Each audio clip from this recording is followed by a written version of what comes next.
Halo teman-teman, terima kasih sudah mampir di channel YouTube Klimang TV. Tekan tombol subscribe-nya ya, karena subscribe gratis. Thank you.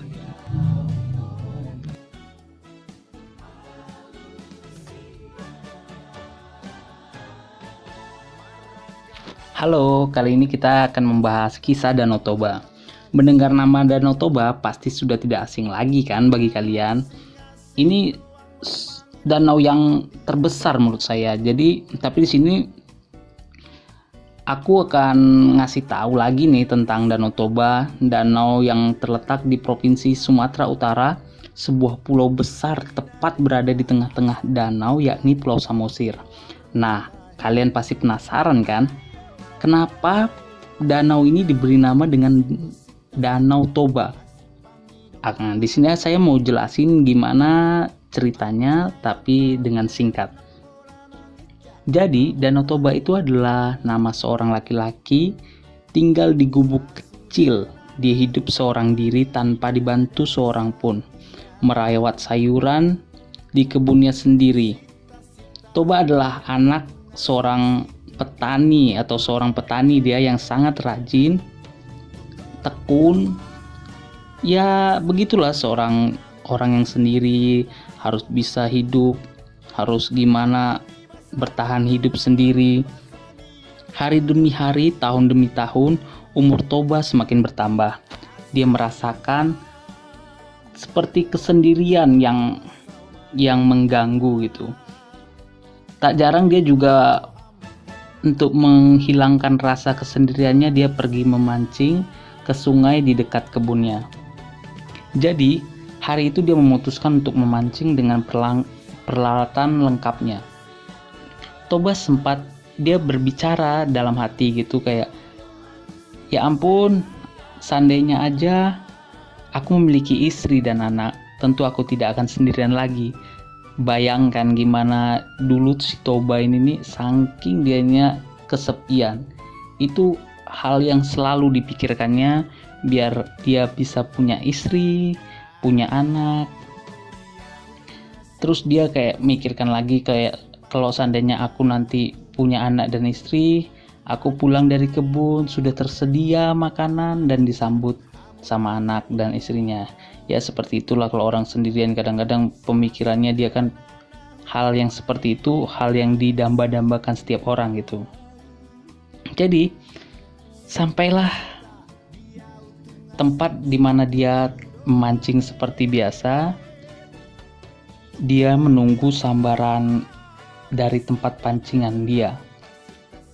Tiba-tiba ikan terjerat di dalam pancingannya.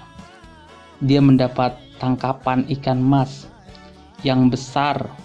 Dia pun menyudahi memancing dan langsung segera pulang. Setibanya di gubuk, dia pun bergegas menyalakan api di dapur dan dia mulai mengambil perlengkapan untuk memasak ikan ini. Dia sempat meninggalkan ember yang berisi ikan besar tersebut, menghidupkan api, tapi dia ini seperti aneh gitu, kok ikan ini tidak bergerak gitu. Dia kembali lagi untuk melihatnya. Di sini si Toba terkejut, sangat terkejut karena melihat ember yang diisi ikan tadi berisi koin emas yang sangat banyak. Toba pun ditambah kaget dengan adanya wanita cantik berambut panjang. Wah, ini beneran kalau seandainya si Toba kejadiannya kita tahu masih ada di zaman sekarang ini, mungkin ya ini satu hal yang ya ini hanya kehendak Tuhan mungkin yang bisa terjadi seperti ini. Baru singkat cerita, Toba pun tambah kaget pastinya kan, ada wanita cantik dari mana. Baru rupanya setelah dia lihat sisik yang di ember tadi itu dari wanita cantik tersebut. Jadi si Toba ini nanya, kamu siapa, katanya gitu. Baru kata wanita itu, saya ikan mas tadi, katanya gitu. Kenapa kamu bisa seperti ini gitu? Kenapa kamu berubah wujud gitu? Si wanita itu berkata, kalau katanya itu, saya dikutuk oleh penyihir, kalau zaman sekarang bisa dibilang dukun. karena dia nggak mau dijodohkan. Jadi status Toba di situ, wah rupanya cewek ini malang sekali rupanya, sampai dikutuk menjadikan ya diselamatkan. Posisi Toba di sini statusnya sudah menyelamatkan wanita itu kan dari kutukan dan menjadikannya manusia kembali, itu pun udah ya hebat, maksudnya memang rezekinya si Toba.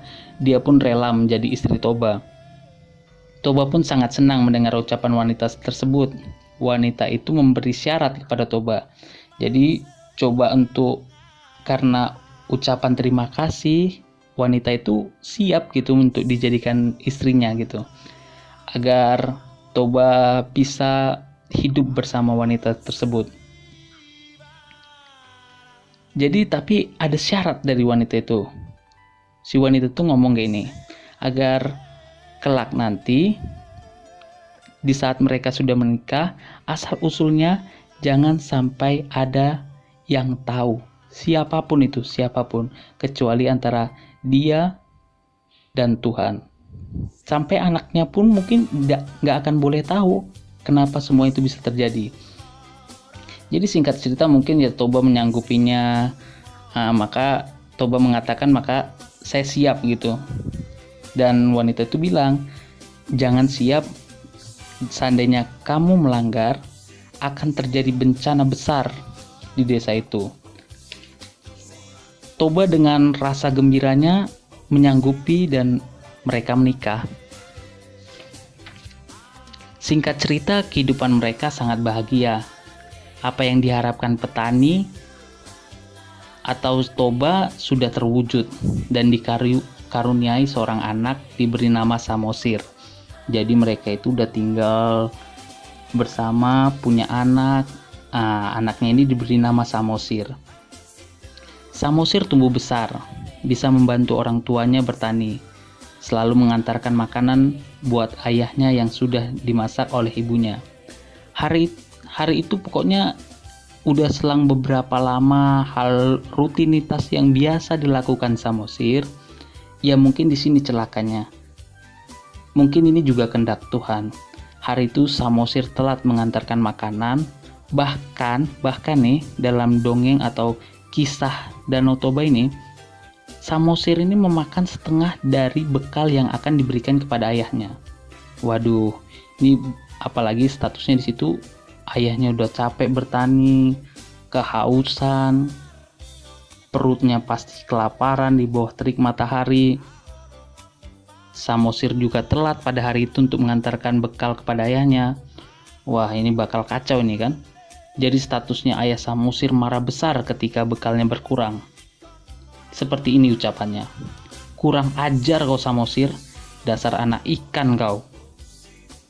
Setelah ucapan itu, seperti di atas langit ini, kalau dalam sebuah kisah itu, ini seperti ada gejolak di atas langit. Petir-petir, gemuruh-gemuruh kencang menyambar kemana-mana. Hujan deras turun begitu keras. Itu bahkan turunnya bersamaan, saling berlomba-lomba. Gimana ngerinya dalam kondisi saat itu, mungkin gara-gara ucapan Toba yang mengatakan anak ini anak ikan gitu. Jadi lari si Samosir kepada ibunya kalau mengatakan, ayah mengatakan bahwa saya ini anak ikan. Histeris nangis istri si Toba bahwa mendengar suaminya mengucapkan hal yang telah mereka sepakati agar tidak dilanggar. Jadi di situ tuh posisinya ibunya Toba ini suruh Samosir untuk berlari ke sebuah tempat di mana bukit tinggi biar si Samosir selamat. Jadi sumpah Toba sudah dilanggar itu, air meluap menenggelamkan seluruh desa itu, dan genangan itu berbuah menjadi danau. Ya itulah kenapa mungkin dahsyatnya dari sumpah-sumpah zaman dahulu itu begitu dahsyat. Jadi apa yang kita ucapkan A, jangan sampai di kemudian hari kita ucapkan B. Makanya apa yang sudah diucapkan Toba untuk tidak mengatakan ikan, terjadilah bencana yang besar dan dari bencana itu terjadilah sebuah danau, yaitulah namanya Danau Toba, yang dimana tempat bersembunyinya Samosir disebutlah itu sebagai Pulau Samosir. Jadi itu aja, sekian dari saya teman-teman untuk cerita singkat atau kisah nyata yang terjadi pada Danau Toba. Mungkin teman-teman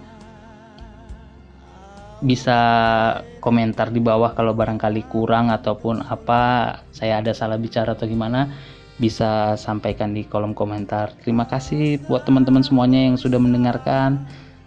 Sehat selalu ya, sampai jumpa.